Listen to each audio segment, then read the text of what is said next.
नमस्कार। हमारे चैनल में आपका स्वागत है। मैं हूं रामचंद्र मौर्य। साथियों, 17, 18, 19 नवंबर को हरिद्वार में धर्म संसद हुई थी और उस धर्म संसद में साधु संतों ने जिस तरह से मुसलमानों के खिलाफ कत्लेआम करने, नरसंहार करने के लिए अपील किया था और एक समुदाय विशेष को निशाना बनाया था, उनके खिलाफ जोशीले भाषण दिए गए, जहरीले भाषण दिए गए और उस समुदाय के प्रति नफरत की भावना भरने के लिए कोशिशें की गई थी, जिसे मीडिया में हेट स्पीच नाम दिया गया। लेकिन उस हेट स्पीच के खिलाफ उत्तराखंड सरकार को जिस तरह से संज्ञान लेना चाहिए था और उन साधु संतों, कथित साधु संतों को गिरफ्तार करना चाहिए था, उनके ऊपर विभिन्न धाराओं में मुकदमा चलाया जाना चाहिए था, वैसा कुछ नहीं। एक दो साधु संतों के खिलाफ FIR तो हुई, लेकिन गिरफ्तारी नहीं हुई। और इस हेट स्पीच को, साधु संतों की इस अमर्यादित कटु भाषा को आपने, हमने ही नहीं, पूरे देश ने सुना, पूरे देश ने ही नहीं पूरे विश्व ने सुना। और हर जगह से, हर देशों के NRI जो हिंदुस्तान के लोग बाहर रहते हैं, उन्होंने इसकी भर्त्सना की, आलोचना की। लेकिन भारतीय जनता पार्टी और हिंदू संगठनों की खाल इतनी मोटी हो गई है कि किसी भी आलोचना का असर उनके ऊपर न पड़ा है और न पड़ रहा है। और इस तरह से उत्तराखंड सरकार ने इन आतताई साधु संतों के खिलाफ जो एक्शन लेना चाहिए, जो कार्रवाई करनी चाहिए, वह नहीं किया। इसके बाद लगभग 75 बुद्धिजीवियों, लेखकों, वकीलों, सामाजिक कार्यकर्ताओं ने सुप्रीम कोर्ट को पत्र लिख करके अनुरोध किया था कि इस संदर्भ में सुप्रीम कोर्ट खुद संज्ञान ले और कार्रवाई करे। सुप्रीम कोर्ट में 2 याचिकाएं भी डाली गई। एक पटना हाई कोर्ट की पूर्व जज, पूर्व न्यायाधीश अंजना प्रकाश और दूसरे पत्रकार कुर्बान अली, जो BBC सहित कई अखबारों और चैनलों के लिए काम कर चुके हैं। कुर्बान अली और अंजना प्रकाश की याचिका पर सुनवाई करते हुए आज सुप्रीम कोर्ट ने उत्तराखंड सरकार को नोटिस भेजा है और इस नोटिस का जवाब 10 दिन के अंदर देने के लिए बोला है। मतलब साधु संतों पर, धर्म संसद में मौजूद साधु संतों पर जिन्होंने हेट स्पीच दिया, जिन्होंने मुस्लिम संप्रदाय के खिलाफ जहर उगला, आग उगला, उनके खिलाफ कार्रवाई होने के संकेत मिल रहे हैं। सुप्रीम कोर्ट ने प्रक्रिया शुरू कर दी है। इसके साथ ही सुप्रीम कोर्ट ने दिल्ली पुलिस और गृह मंत्रालय को भी नोटिस जारी किया है और हिंदू वाहिनी के द्वारा आयोजित भारत राष्ट्र को तोड़ करके हिंदू राष्ट्र बनाने की कस्में खाई गई, इस पर भी सुप्रीम कोर्ट संज्ञान लिया है। और गृह मंत्रालय को और दिल्ली पुलिस दोनों को नोटिस भेजी गई है। इस नोटिस में यही है कि इतना कुछ हुआ और इसके खिलाफ आपने क्या कदम उठाया और उसमें कितनी प्रगति हुई है, उत्तराखंड सरकार को भेजी गई नोटिस में भी यही बात है कि सुप्रीम कोर्ट ने पूछा है कि 17, 18, 19 नवंबर को उत्तराखंड के हरिद्वार में जो हेट स्पीच हुई थी और जिसमें दिल दहलाने वाली बातें कही गई थी एक संप्रदाय विशेष के लिए, उसके लिए सरकार ने अभी तक क्या कार्रवाई की है और उसमें क्या प्रगति हुई है। अब नोटिस 10 दिनों में आना है। आज ही सम्मन जारी किया है, नोटिस जारी किया है सुप्रीम कोर्ट ने। अब 10 दिन का टाइम दिया गया है। 10 दिन में देखिए केंद्र सरकार, दिल्ली पुलिस, उत्तराखंड सरकार क्या जवाब देती है। और जवाब संतोषजनक नहीं होंगे, ये तो सबको पता है, क्योंकि कोई कार्रवाई हुई ही नहीं है उन आतताई साधु संतों के खिलाफ। आप सोच रहे होंगे कि इन्हें आतताई हम क्यों कह रहे हैं। जाहिर सी बात है, जो साधु संत मार डालने, काट डालने की भाषा बोले, उसे साधु संत माना ही नहीं जा सकता। उसे एक अपराधी माना जा सकता है। और अपराधी के लिए जिन शब्दों का उपयोग किया जाता है उसमें सबसे कड़ा और बड़ा शब्द है आतताई।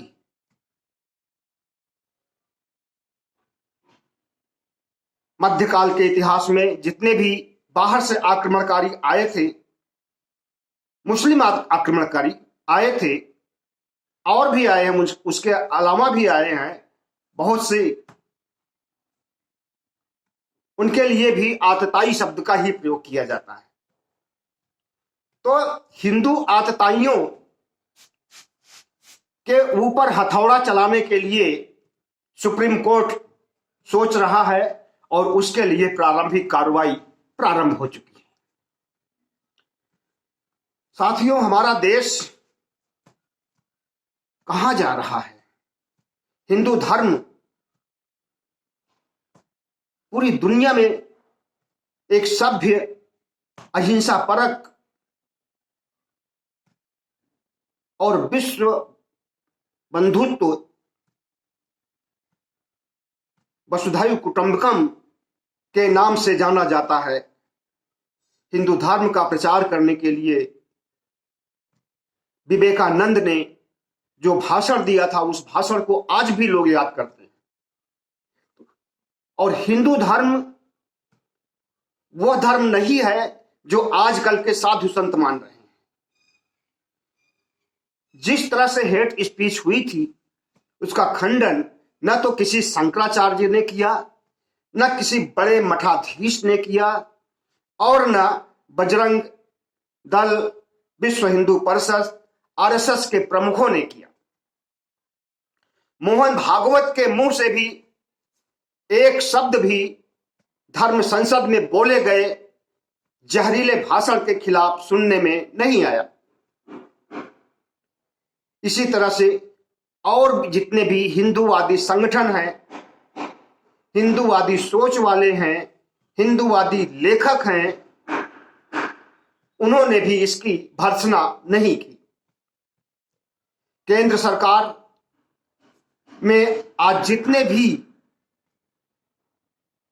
मंत्री हैं सब हिंदूवादी हैं, गृह मंत्री हैं वो भी हिंदूवादी हैं, हिंदू हैं, और आरएसएस से आते हैं सभी लगभग। प्रधानमंत्री खुद बोल चुके हैं 2014 में प्रधानमंत्री बनने के बाद कि आज भी मैं आरएसएस का कार्यकर्ता हूं, आज भी मैं आरएसएस का प्रचारक हूं। तो एक प्रधानमंत्री भारत राष्ट्र का, धर्मनिरपेक्ष राष्ट्र का, अगर ऐसी भाषा बोलता है कि आज भी मैं किसी संगठन, बदनाम संगठन, कुख्यात संगठन का प्रतिनिधि हूं, का प्रचारक हूं, तो सोचा जा सकता है कि देश में असहिष्णुता कितना पनप रही है, कितना जन्म ले चुकी है और कितना विकसित हो रही है। जब एक देश का प्रधानमंत्री अंधविश्वास और पाखंड को बढ़ावा देने के लिए कहे कि गणेश की तो सर्जरी हुई थी और हमारा देश प्राचीन काल से सर्जरी में दुनिया के सबसे बड़े देशों में सबसे आगे रहा है।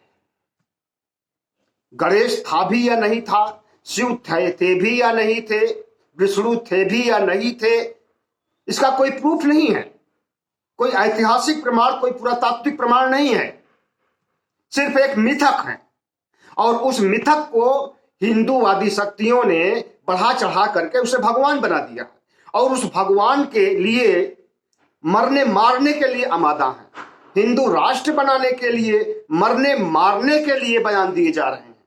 हिंदू युवा वाहिनी के कार्यकर्ता, हिंदू वाहिनी को योगी आदित्यनाथ ने बनाया था गोरखपुर में, जो कि एक ऐसी संस्था है, ऐसा संगठन है जो हिंदू धर्म के लिए कुछ भी करने के लिए आमादा रहता है, मरने मारने के लिए आमादा रहता है। उसे देश की एकता, राष्ट्र की स्वायत्तता, भारत राष्ट्र की संप्रभुता से कोई मतलब नहीं है। जहां मर्जी वहां मुंह उठा करके हेट स्पीच देता है। और पिछले दिनों भी दिल्ली में उसने मरने मारने की बात कही हिंदू राष्ट्र बनाने के लिए। तो साथियों, इन आतताई शक्तियों पर कैसे लगाम लगाई जा सकती है? हिंदू राष्ट्र के नाम पर, हिंदू राष्ट्र तो तब बनेगा जब हिंदू राष्ट्र बचेगा। जिस तरह से ये आग लगा रहे हैं हरिद्वार में, दिल्ली में, छत्तीसगढ़ में, चित्रकूट में, ऐसे में क्या देश बचेगा? और इन आग लगाने वालों के खिलाफ अगर कांग्रेस की सरकार होती तो निश्चित रूप से कार्रवाई हुई होती। और छत्तीसगढ़ में कांग्रेस की सरकार है। देखिए, महात्मा गांधी को गालियां देने वाला, महात्मा गांधी को चरित्रहीन कहने वाला, महात्मा गांधी की इज्जत को तार तार करने वाला कालीचरण कई धाराओं के अंदर, जेल के अंदर सड़ रहा है। अगर कांग्रेस की सरकार केंद्र में होती, कांग्रेस की सरकार उत्तराखंड में होती, तो इन सांप्रदायिक तत्वों की इतनी बड़ी हेट स्पीच नहीं होती। और अगर होती तो उन्हें उसका वाजिब दंड मिलता। जेल के शिक्षों के पीछे होते और पश्चाताप करते होते। जज के सामने गिड़गिड़ा रहा था कालीचरण छत्तीसगढ़ में कि हमें रिहा कर दीजिए, माफी दे दीजिए। और जिस समय उसने ये सब गांधी जी के खिलाफ हेट स्पीच दिया, उसके बाद एक दूसरा वीडियो बनाता है और कहता है मैंने तो सही किया है, कोई पश्चाताप नहीं। और अब जज के सामने गिड़गिड़ा रहा है, जीवन दान मांग रहा है, जीवन की भीख मांग रहा है। इसी तरह से जितने भी उत्तराखंड हरिद्वार में हेट स्पीच में शामिल हुए हैं, नरसिंहा नंद से लेकर के तथाकथित अन्नपूर्णा देवी तक को गिरफ्तार किया जाना चाहिए और उनमें वाजिब धाराएं लगनी चाहिए उनके ऊपर। देश को तोड़ने के लिए, देश की एकता को भंग करने के लिए और मर्डर के लिए, जो भी मर्डर के लिए, उकसाने के लिए जो भी धाराएं बनती हैं उसे लगाया जाना चाहिए। और हम उम्मीद करते हैं कि अब जब सुप्रीम कोर्ट की निगरानी में मामला आ गया है तो न्याय होगा, क्योंकि सुप्रीम कोर्ट ही हमारे भारतीय लोकतंत्र में एक ऐसी संस्था बची रह गई है जहां से न्याय की उम्मीद की जा सकती है। सुप्रीम कोर्ट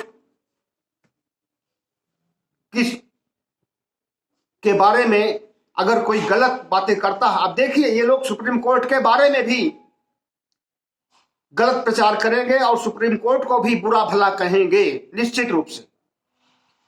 और जितने मोदी जी के मंत्री हैं, योगी जी के मंत्री हैं, मोदी जी, योगी जी खुद, जितना आरएसएस की पूरी गैंग, ये सब लोग सुप्रीम कोर्ट की आलोचना करेंगे सोशल मीडिया पर निश्चित रूप से। आज के बाद देखिएगा किस तरह से सुप्रीम कोर्ट को आड़े हाथों लेते हैं।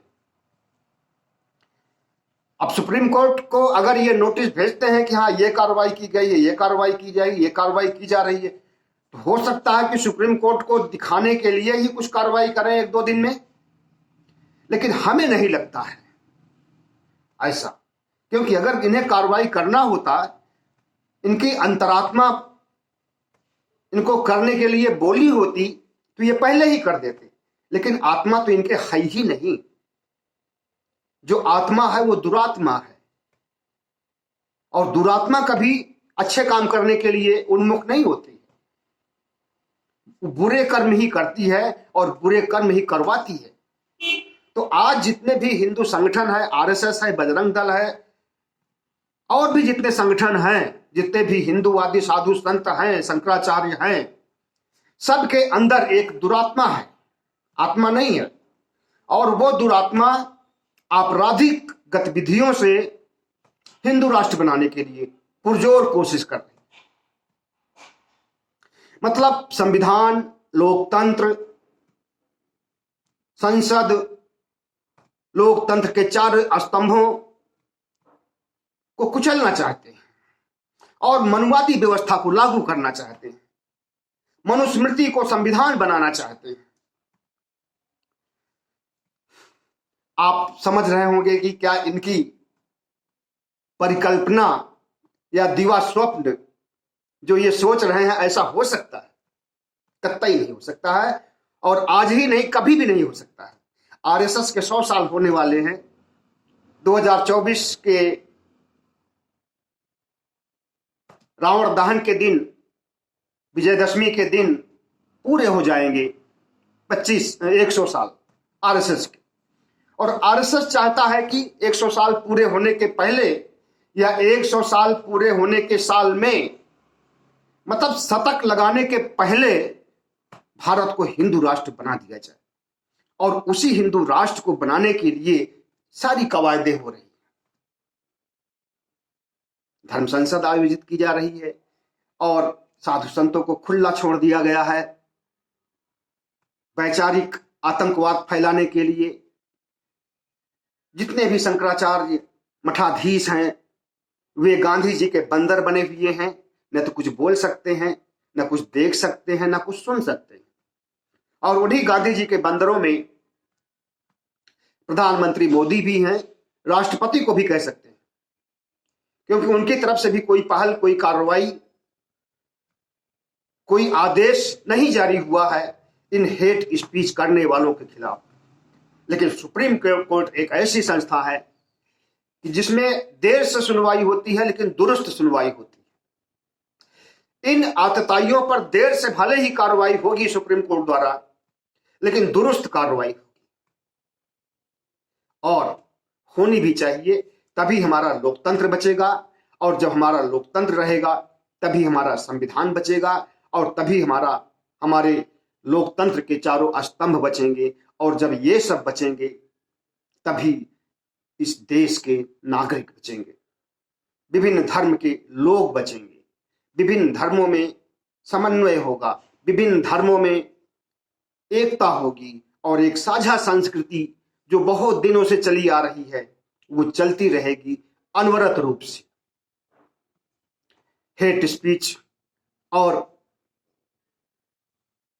नरसंहार करने की बात कहने वाले कभी कामयाब नहीं हो सकते हैं। ये जो है, इनकी सोच जो है हिटलरवादी फारसी सोच है, और हिटलरवादी फारसी सोच के लिए भारतीय लोकतंत्र में कोई जगह नहीं है। और आरएसएस के प्रमुख मोहन भागवत, भारत सरकार के प्रमुख नरेंद्र मोदी, और जितने भी शंकराचार्य मठाधीश हैं वो सुन लें कि भारतीय लोकतंत्र की जड़ें इतनी गहराई तक हैं कि आपको खोदते खोदते 300 साल लग जाएंगे। और जो मंसूबे आप पाल रखे हो कि हिंदू राष्ट्र बना करके एक तंत्रात्मक व्यवस्था कर दिया जाए, राजतंत्र को लागू कर दिया जाए और राजा रानी फिर से बनने शुरू हो जाए और मनुस्मृति लागू कर दिया जाए, वर्ण व्यवस्था लागू कर दिया जाए, ब्राह्मण क्षत्रिय शूद्र वैश्य जैसे ऊंच नीच बने रहे समाज में, समाज तरक्की नहीं कर पाए, शूद्र शिक्षा नहीं प्राप्त कर सके, नीची जातियों को कोई अधिकार न मिले, उनकी बहन बेटियों से रेप करो, महिलाओं को सती में झोंको, सती प्रथा को फिर से चलाओ, और जितने भी कुकर्म पाखंड हम छोड़ चुके हैं, अंधविश्वास जिस पर भी कई एक पर अंग्रेजों ने भी रोक लगाई है, उसको भी तुम शुरू करना चाहते हो। वही तो है सब मनुस्मृति में। मनुस्मृति क्या चीज है? सामाजिक बुराइयों, अस्पृश्यता, छुआछूत, ऊंच नीच की भावना की पुस्तक है। और उस पुस्तक को तुम अगर संविधान बनाना चाहोगे तो बहुत मुश्किल है, क्योंकि अब बहुजन समाज के लोग, दलित और आदिवासी समाज के लोग भी पढ़ लिख गए हैं और तुम्हारी इस घटिया सोच, घिनौनी सोच को लागू नहीं होने देंगे। अंबेडकर के वंशज मानते हैं अपने को अंबेडकरवादी, पेरियार के वंशज मानते हैं अपने को दक्षिण भारत में स्टालिन और उनकी पूरी पार्टी, फूले दंपति की औलाद मानते हैं, शिक्षा के क्षेत्र में काम करने वाले सभी शिक्षक। तो हमारी शैक्षिक योग्यता भी बढ़ गई है, सोचने समझने, अपने हितों को सोचने और साधने की क्षमता भी हो गई है। हम राष्ट्र को बचा सकते हैं, तोड़ने वाली शक्तियों का विनाश कर सकते हैं और अपने लोकतंत्र के लिए कुछ भी कर सकते हैं। बहुत बहुत धन्यवाद। हमारे चैनल को सब्सक्राइब कीजिएगा। वीडियो अच्छा लगा हो तो जरूर शेयर कीजिएगा। ताकत मिलेगी।